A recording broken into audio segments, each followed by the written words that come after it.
Welcome to the Crazy Cool Family Podcast with Don and Suzanne Manning. Parents, what if we could give you the power to transform your family into something absolutely amazing? A family where everyone is healthy, gets along, loves Jesus, and has great purpose in life. Hey, let us flip your thinking to unlock the power God has given you to create your own Crazy Cool family.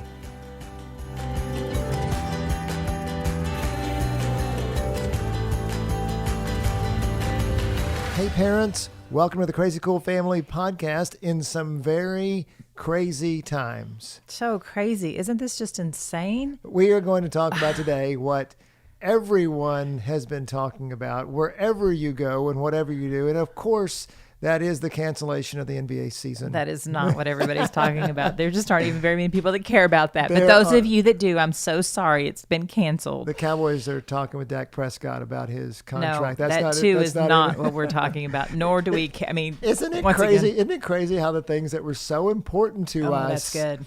are not so important anymore because everybody's talking about the coronavirus. Yes, and the pandemic, whatever it is. The pandemonium and the pandemic. Well, isn't it interesting that in the word pandemic is also the same word that's pandemonium? Exactly. Which craziness, is, yes, chaos. Exactly. And so, hey, Crazy Cool parents, how do you navigate the next day, the next few weeks, the next few months? How do we navigate this? And so if you looked at our Instagram post, we're going to talk about a lot of things today, but we summarized it in one thing that we want to leave with you. If you take away one thing today, it's this: Crazy Cool families and Crazy Cool parents create family connections out of worldly chaos. Crazy Cool parents create family connections out of worldly chaos. Hey, parents, the world doesn't get to tell you how to think and feel. We need to absorb what's going on in the world. But when you let the world tell you and your family how to think and feel and do, then you're going to run into trouble. And so we're going to talk about that's where the chaos comes in. And we get to choose if it's chaos or if it's peaceful, if it's connection, if it's joy. We get to choose. That's right. If it's unity and all the things that we talk about at Crazy Cool Family.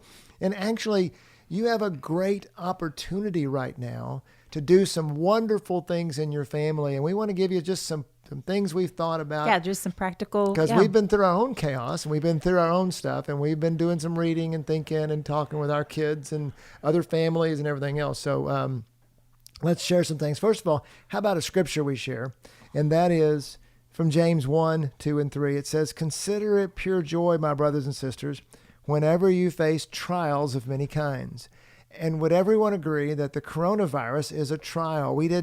It's not sin. We didn't do anything to cause it in our family. It's not the consequence of our actions. Yeah, it's just a trial, and we have trials come to us all the time. And James 1, 2, and 3 says, "Consider it pure joy whenever you face trials of many kinds, because you know that the testing of your faith produces perseverance."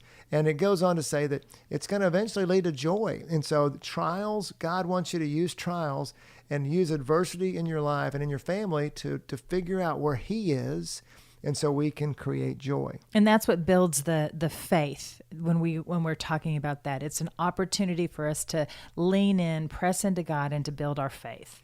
So we're going to go over a few things that we want to focus on. So the first one is your family. I mean, you're in these four walls of your home now. There's probably a lot more than four walls, but you are in there with your family. You haven't been quarantined from them. Yes, and you're going to be with them a lot more. Yes, exactly. We're already experiencing that as we are seeing. We've got a college student that's possibly coming home now because they're online. We've got kids. Their schools we've online. had a spring break, and we've have off this week, and we've just heard that they now have off next week. And so we anticipate this being an opportunity for us to connect for at least the rest of the month of March, wouldn't you say? Oh, absolutely. And let's talk to you parents first. We know that just like us, you are fearful. You are concerned. You are mad. Maybe anxious, frustrated. Yes, and you are your lives are disrupted, and the routine's out of balance, and all that. But it's our job as parents to Crazy Cool parents filter what they're going through, and that's why we talk about it first. We pursue God. Because parents, if you're not going to God and getting a filter and a read on things, how are you ever going to deliver that to your kids? And so in the midst of the chaos, what's God saying to you? How can we first take our own frustrations and then well, take care of yourself. I mean, Yep. you've got to be your healthiest, best self, and you do that with communicating with your spouse and communicating with God, and get filled up with Him. and with trusted friends. For sure. And then, but then, how are you going to deliver this message to your kids? Of And not what's only going on? deliver it to them, but invite them in. Invite them in to talk about their fears, because they are seeing and hearing and feeling everything that's going on around them, but they don't have any kind of experience base or wisdom. And we don't either, actually, but they don't even begin to know how to deal with it. And so they're watching you. How's mom dealing with it? How's she responding? How's dad reacting? Are they angry? Are they mad? And then how our reaction creates in them their reaction. I was thinking about this. It's like, think about what would happen if someone died in your family.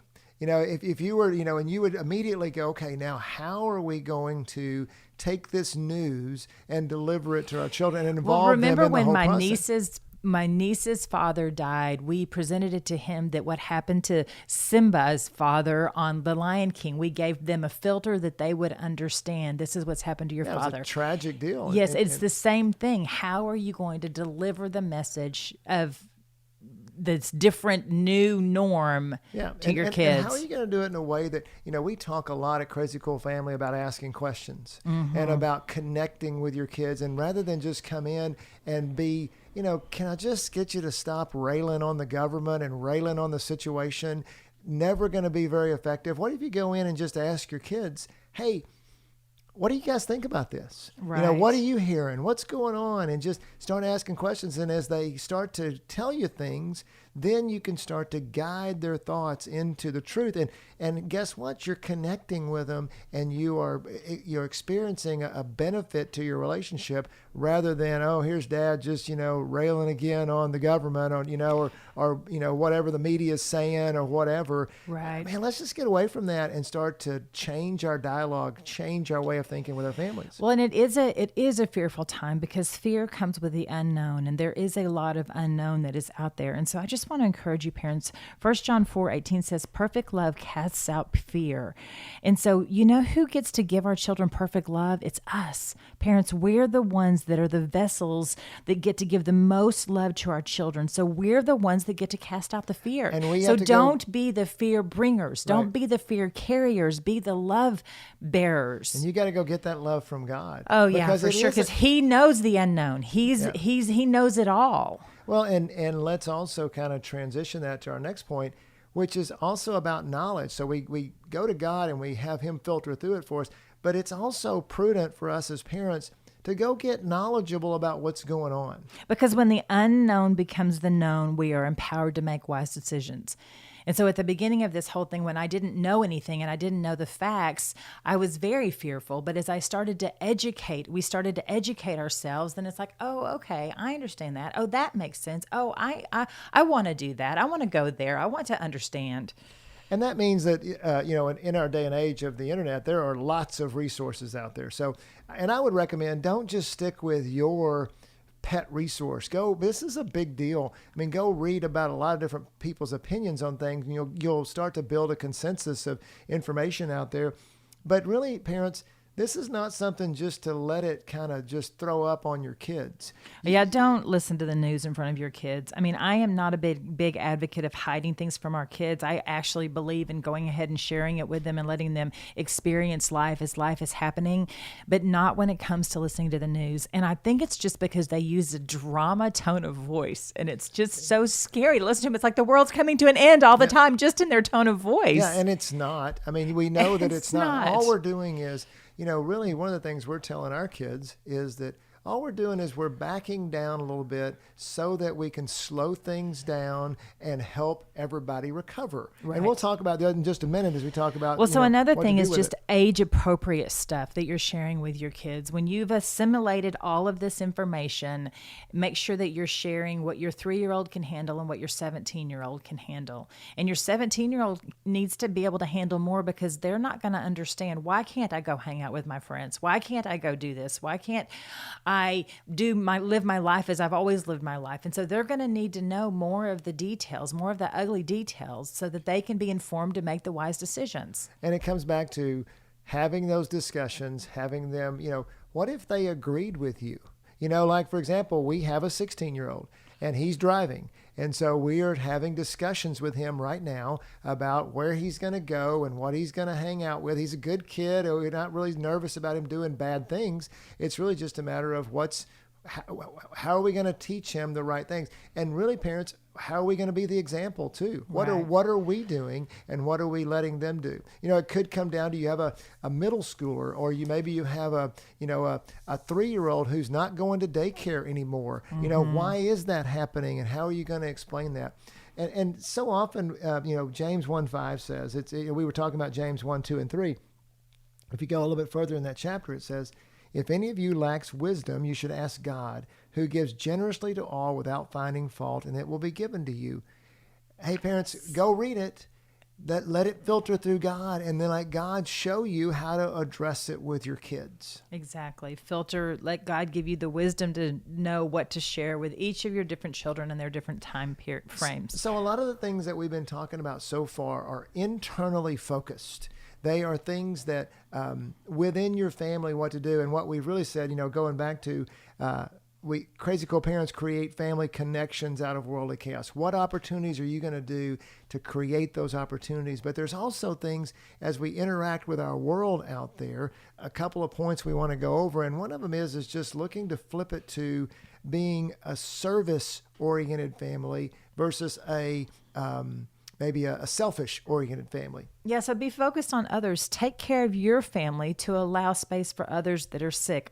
I remember being so frustrated with the hoopla of all of this. And I remember thinking, it's just a virus. What is going on? If you've got a strong immune system, you're going to be fine. And we were not fearful for our family because we all. felt like we were reading about it and we're thinking, there's no way it's going to be the flu. Okay, it's just the flu. I don't know how many times I've heard me and other people say, it's just the flu. Right, exactly. But when it was explained to me that it's actually not about me, that it's about my family staying out of the way, and when it does that, then it protects others and it provides others, then what it did for me is it actually changed that fear of, oh no, this is something's bad and this is terrible. It changed it to, oh, I'm protecting others. I'm looking out for others. And kind of an anger of being restricted. Nobody likes to be put in a straitjacket. Don't tell me what I have to do or can and can't do. Especially don't have the government tell me what I have to do. Yeah. Or, and these people are, there's conspiracy theories and everything else. But what if we flip it in our family to, and again, not that we have to go overboard with our fear, but just say, hey, how can we serve people? How can we serve the greater community? One of the things we understood and our understanding, I should say, is that by slowing the virus down, we are protecting the hospitals from a surge. What it's not that we can't handle it, but some people can't handle it, but really it's that it's going to overwhelm our system. And so by slowing our medical system. Yeah, I just remember seeing a post and it showed a picture of the aisles with the toilet paper and it's all gone. And underneath it had the words that said, and this is what's going to happen to our hospitals if we're not careful. And it's a difference between having or not having. It's a difference between a respirator and not, life and death. And so we don't want to put anybody in the situation where they have to choose one sick person over another sick person. And so many times when adversity happens, when the trials that James 1 talks about come at us, it is an opportunity to teach our family to serve and love others. I don't know if you guys remember really, but how the country came together at 9/11. Oh, right. And what it was beautiful. And everybody was together and everybody wanted to help. So helpful. And it was so such relief efforts and things. And this is we kind of think of this as a time as this. It's just a time to teach. When adversity comes, we can teach our kids how to serve and love. And so just a practical way, I just think about just leave some toilet paper and water for the next person. Right. Just take what you need. I mean, I hope that this whole toilet paper fiasco will be a joke and that our children at some point in time will laugh about this and they'll be like, remember that time in 2020 when we didn't have any toilet paper? Yeah, it's already a joke. Oh yeah, because there's like commemorative earrings that are little toilet paper rolls. But things like in Macy's apartment, her neighbors left a little Lysol can and said, in case you're having a hard time finding this, here's some for you.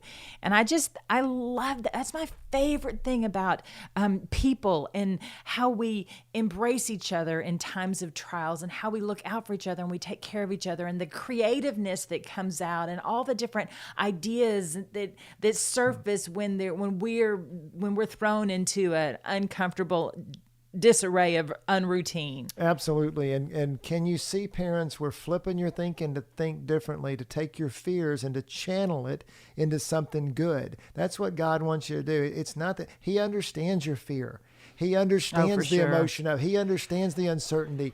And so He just wants you to take that and then process it with Him so you can get over your fear, and then how you're going to deliver it to your family and how you're going to engage them in it. And the last one's related to that, and it relates to how we embrace authority. That this is a great opportunity. Not only do we serve, but we also honor. That we honor the authorities. Romans 13 says, all authorities are established by God. There is no authority but that God has established. And so we want to show our kids how to support the people that serve us in our government, in our schools, in our medical fields. It even relates to how you're dealing with your gymnastics place that you go to. Right. Or how you're dealing all the events that have been canceled. Yeah, I mean, how you're dealing with your sports teams or your child like care McCade center. had been working all spring break on getting stronger in his track event, and he was looking so forward to the track meet that was going to happen on Tuesday because he knew that he was going to have a leg up on everybody, and he was disappointed. No pun intended with track meet, right? He was going to have a leg up. He was disappointed that he wasn't going to get to compete because it's been canceled. Well, but that's a great idea. I mean, it's a great thought. How do you process that with your kid? We're kind of going back to those first 2 points, but you're going to see them as you ask questions. Only way Suzanne knew that was because she asked questions to McCade. He says, "Oh, I'm disappointed. I didn't know that. I didn't ask the question. She did, but because she did, she was able to process it." And one of those, going back to the authorities, our kids will mirror how we treat others. Right? I was so convicted of this. I mean, I just kept saying in the beginning of this whole thing, when it started unfolding at the beginning of last week, this is so stupid. Everybody's overreacting. There's got to be facts that we're missing. We've got fine immune systems. It's going to be fine. It's just a virus. I just kept saying it's just a virus. And so then I started hearing my kids say the same thing. It's just a virus. I'm fine. Madeline and I were even saying, yeah, Madeline's already had it, just kind of flippantly without. She didn't really have it. No. And just insensitively just go, this is so stupid. This is so dumb. And the Lord so convicted me. And I just remember when I came in the next morning and I just said, Don, wait a second. Wait a second. Like I'm coming at this all wrong. I'm coming at this with anger and frustration, and I'm being an example for my kids. You ever have one of those moments when your wife is struggling and then she all of a sudden has a breakthrough and you're like, oh, wow, this is awesome. You're like, great, now I don't have to help her break through. God, you're so good. Exactly. And I just remember when it flipped and and God changed it, and there was a different spirit that came over me, and I started being grateful, and I was glad that I wasn't in charge, and I was glad that there's actually people that are way smarter than me that do know what's going on, and that I might not know what's going on, and that God's even protecting me from knowing the full of it, because that would be overwhelming and I would be anxious, and He's just letting me know a little bit at a time the pieces that I can handle along the way. And you know what, parents, our leaders, our government people, even our or other organizations we deal with, they're going to make mistakes, and they're going to do things that you don't like, and they're going to do things that you disagree with. God doesn't say that He put authorities in place that are perfect. He said He put authorities in place and that we are to honor them. And let's pray for them, because they aren't perfect and they do need God's wisdom. They do need to press in and know what God has for them and for our country. I love it that the president made March 15th National Day of Prayer, that he did stop for a minute and he refocused all of us so that we would realize that the government's not in charge. We might think it is, but it's not. It's God that is in charge. And when we honor the government, we are honoring God. So we look to serve, we look to honor. Those are two words I want to just place into your consciousness as we also connect with our family. As we wrap it up, we want to alert you to some things. We want to leave you with something very, very practical. And we have a lot of free resources on our website that can really, now, guess what, parents? You're going to be with your kids a lot more over the And so next. we would just want to encourage you to use this time to build family memories, to build great family memories. How incredible would it be if our kids look back and they remember being quarantined and a pandemic and the coronavirus? If any of those words come up, they're like, oh, remember that? Yeah, it's kind of like a big sleepover. That was awesome. That was so cool. Remember we did this, and this, Mom? It's like an extended vacation. Remember when we played this? Remember when we drew a line in the sand and brothers and sisters used to fight, but now they don't because we took back some ground that Versus time. If they said something like, you remember the coronavirus? Remember how stressful that was? And remember how we hated all being at home together? Yes, exactly. We don't want them to say that. And so we do have some resources. Go to crazycoolfamily.com. They're free resources, and there's just a few of them. I'm just going to share with you how to get rid of fits in your home. There's a real good chance that your children and or you are going to be throwing fits during this time period as the walls start closing in. And so that's just a helpful way to redirect that. There's also a chore chart to help build self-sufficient kids. Hear me on this, moms. You cannot do it all. You will be beyond exhausted if you're not getting to have a break and you're having to do everything. And so I encourage you to delegate that. It's good for your kids. They thrive in responsibility, and it's good for you to start training them now to do their things, to do their laundry. 5-year-olds can do laundry. 3-year-olds can help unload the dishwasher. We've got a whole chore chart there for you. Another one is ways to stop sibling fighting. I am trusting and believing that you are going to have several opportunities to help redirect your children on how to get along. You think if our kids are at home a lot, they're going to fight some? I think they're going to get on each other's very last nerves. And as parents, we can show them what to do with that when people do get on our nerves. And then we've got dinner table topics. Yeah, we're going to have dinner more together now that we can't go to restaurants as much. Or at least... Yeah, because they're all takeout now, so you're going to have to eat either in the car together or at home together. Yeah, and so we are planning on more family meals. And plus, if the sporting activities and the extracurricular are done, we're going to be spending more time at home. Well, those are some great, what if you use that time, parents, as a time just to introduce some topics maybe you haven't talked about before? And those are some suggestions to do that, how to do that. Yeah, and so we've got another one, 25 actions to create culture. And culture is just what's happening in your home. It's how you're interacting with each other. And so now you've been given the gift of time to be able to literally rearrange the culture in your home. And so go get that resource and sit down with your family and talk about it and add to it. It's an unlimited amount. And so add to how you want the culture in your home to be. And then, parents, this one's for you. Great things to say to your child. I know as you fall into bed each night, you're going to be empty and you're going to be thinking, I only said negative things to my child all day. So go over this list and pick 2 or 3 out that you might want to say to your child throughout the coming days to help build them up and encourage them. Because once again, we want them to walk away from this time period going, that was a really cool time. I love that. What would it be like if our kids said, Mom, I wish we could be quarantined again next year? I mean, what would that be like? And then the last thing, we've got one more resource that we're putting on there for you guys, and it's things to do specifically in this time of quarantine. And it's just got some ideas, and you'll find these resources absolutely everywhere. But we just wanted to give you a Crazy Cool Family resource just so that you can, if your creativity is starting to wane, a coronavirus special resource that's going to help you with quarantine situations. Remember the quarantine of 2020 is what we should label that probably. Hey, but let's wrap up with any others in there? No, that's it. I got them all. Yeah. So check them out. crazycoolfamily.com. Yeah. So remember what we talked about the first. Crazy Cool parents create family connections out of worldly chaos. What if, parents, you looked at it, and we don't know how long this is going to go. Some people ask me, how long do you think it is? I think, it could be a few weeks. It could be a few months. It's for sure going to be through the end of March. I don't think it's going to be more than a few months, though. And so I think you're looking at that time frame. And as a dad... But do not worry about tomorrow, for today has enough worries of its own. But as a dad, I can do that. I can do a few weeks. I can do a couple months. And what if you looked at this time and you said, okay, whatever I'm going to do in the next, I don't know. And if you think it's going to be a couple of months and it only happens in a couple of days and everything goes back to normal, you're like, okay, it's a win. Bonus. Win-win, right. But let's think if we had 2 months to dramatically change our family, to use a crisis and a bit of adversity to, and we're still okay, guys. We haven't, it's not like the world isn't coming to an end. Literally, we're just slowing things down a little bit. What if we use that time and we look back in a couple months or look up in a couple months and we say, wow, that had a dramatic positive impact on my family. Oh, for sure. It improved the culture. It improved the connections in our home. If you look at your family dashboard, it deepened the relationships in there. Hey, you've got a great opportunity to do that over the next few weeks or few months. Yeah, and instead of seeing this time period as a time that you've got to survive, I've just got to survive it till I get the kids back in school, until the husband goes back to work.